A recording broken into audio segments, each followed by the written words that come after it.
Hello everybody, welcome to Crafty Soup. My name is Misty.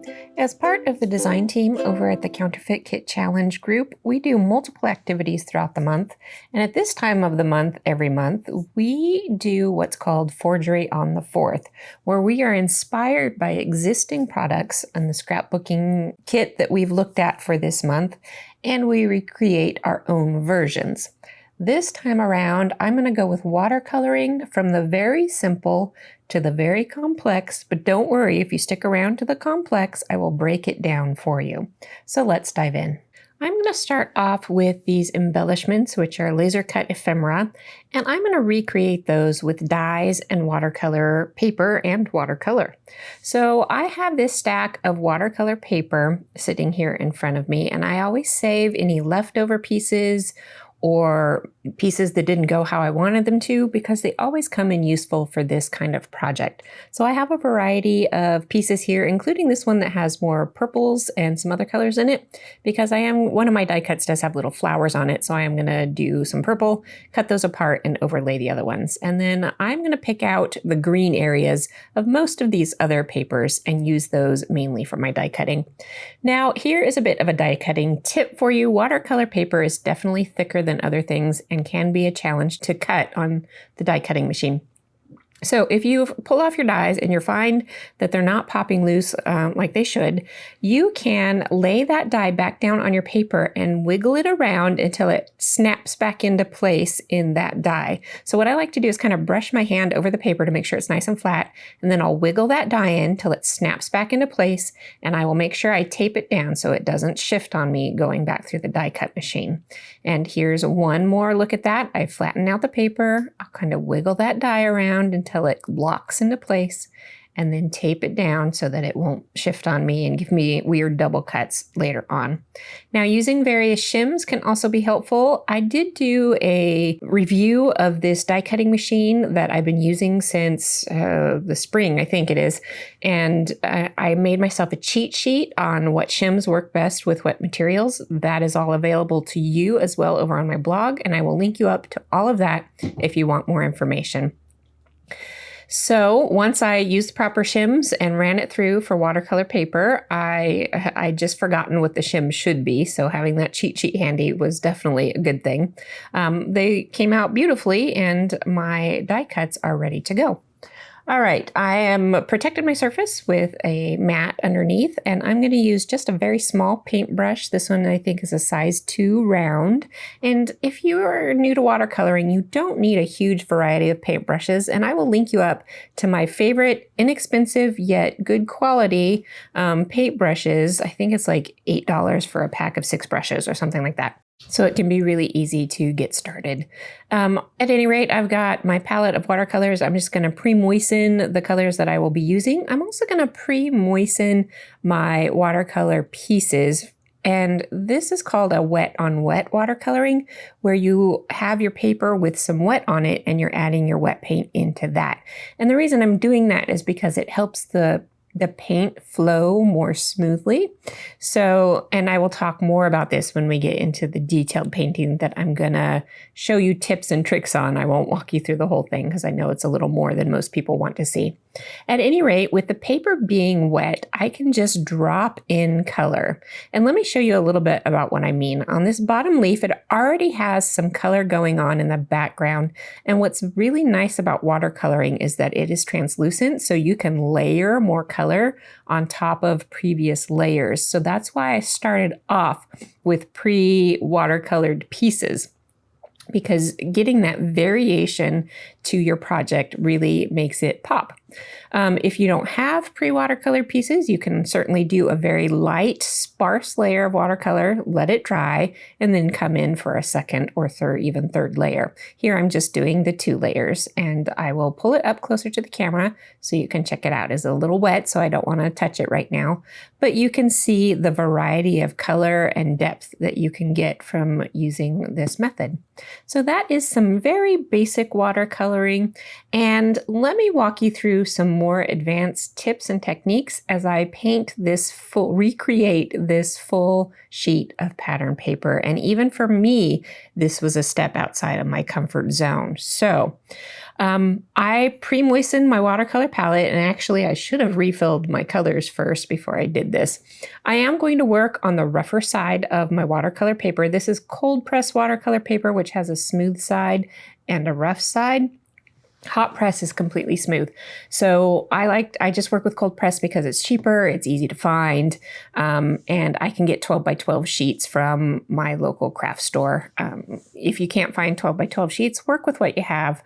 And definitely if you like the idea of watercoloring, but you're new, practice on smaller things first. So here I've got a size, what is this? A size 9, I think, round brush. And these are the brushes that I recommend for beginners. And the thing about brushes is that you can get different shapes and sizes out of one brush. So that first sample that I did up there at the top shows that you can go from a very thin point to smushing your brush against the paper, flattening it out, and getting a much wider stroke. If you do a flat, wide stroke in an arc on one side and a flat, wide stroke in an arc on the other side, then suddenly you have a leaf shape. Now with this next part that I'm doing, I am just painting a blob of paint onto the dry watercolor paper, and then I'm adding extra depth of color to one edge of that paper. And so that is a way to get variation in your color, which make things look less flat and more dynamic. Now here's the wet on wet technique that I mentioned in the previous section, where your paper is wet and I'm just wetting it with water so that whatever color I add is the color that I'm going to get. And then as I just kind of tap my brush into that wet puddle, I will show you a closer look. The water starts to flow across the page, and when that water flows, it's carrying pigment with it. So with this wet on wet technique, you get more feathery edges. So it just depends on what look you want to get on which technique that you will use, and I will mention a couple of those different things as I go through this painting.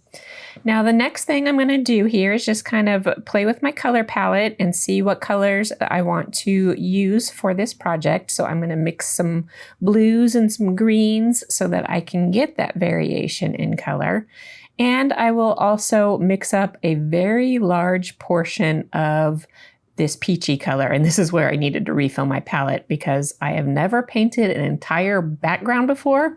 And if you've ever mixed any colors of anything, if you've used it up, it's almost impossible to remix the same color again. So I wanted to have plenty of that going on.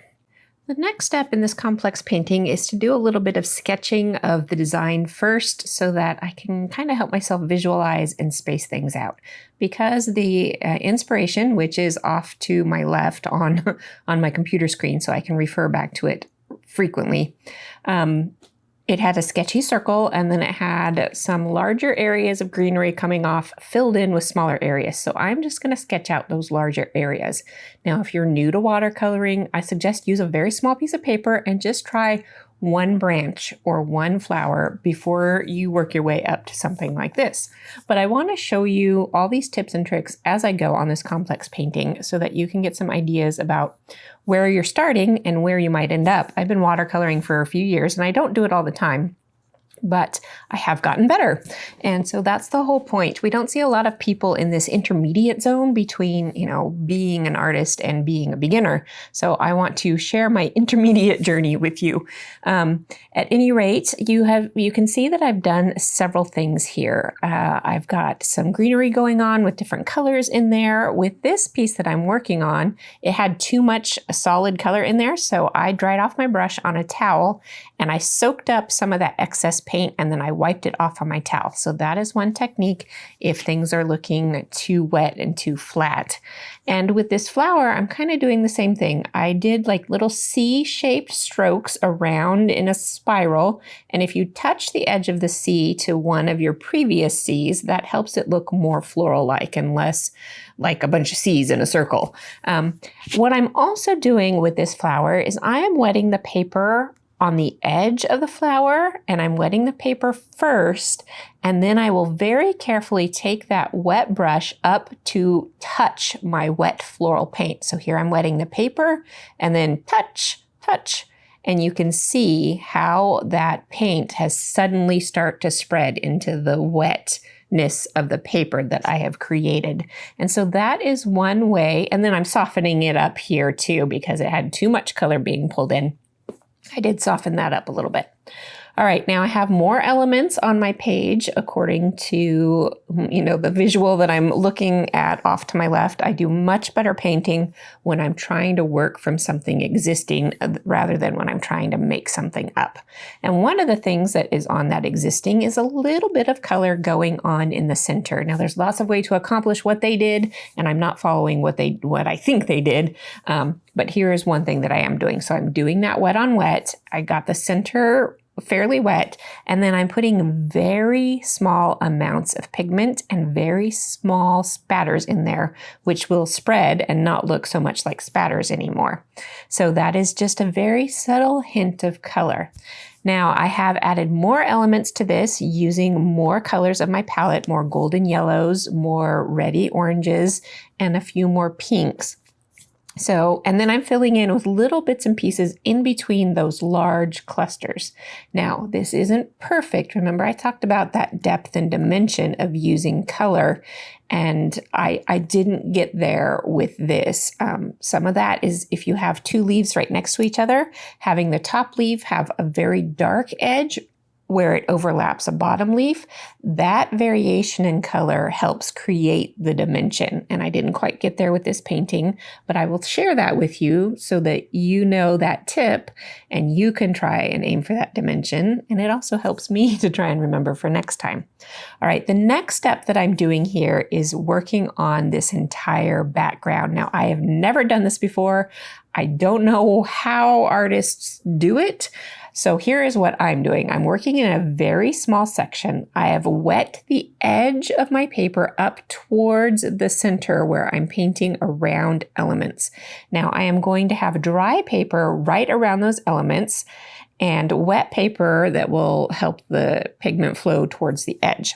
Now, anywhere towards the inside of the paper that I don't want to completely wet, I will use a damp brush to help pull the color towards the paper so it doesn't have hard edges.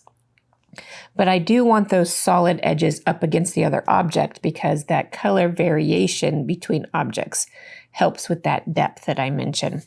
And as I pull that color towards my wet paper, I will try to soften it out so that when it dries, it'll be a nice soft haze that I can easily overlap with my next section.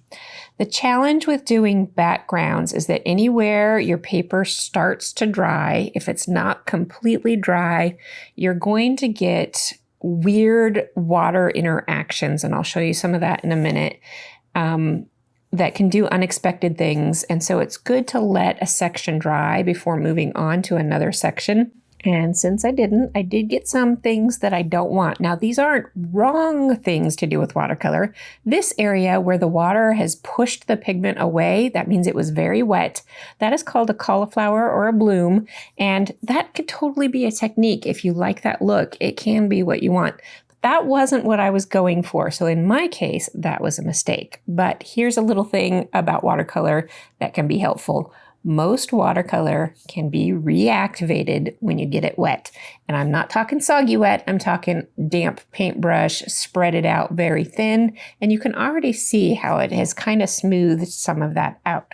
So I am going to do the same thing and go in between my florals and help pull any hard edges out towards the side of my paper so that I can try and just gently smooth everything out. So I will reactivate that pigment, kind of lifting some of the pigment that's in between elements to get that variation in color, darker towards the edges, lighter towards the center, and then that extra color I'm pulling towards the edge of my paper, and it will all get kind of spread out and distributed it. And how I'm going to do that here in a second is as I'm using my smaller brush, I will switch over to my larger brush. Again, it will be just damp, not wet. And then I will use that to kind of stroke it smooth across the entirety of where I'm working. And then as I'm doing this kind of correction and smoothing process, I will move to different sections of my paper so that that part can dry. And I actually even use a bit of a heat tool as I'm going to help speed up that drying, so that when I'm coming back over it again, working on the next section, I don't get those cauliflowers and those blooms to reappear. So here's the final smoothing of this section, and I'm kind of taking the strokes around the corner. Now I'm not trying to get this completely flat and even, because variation in color is the nice thing I like about watercolor paintings. And also you can see it gets more depth and dimension if you do have some variation.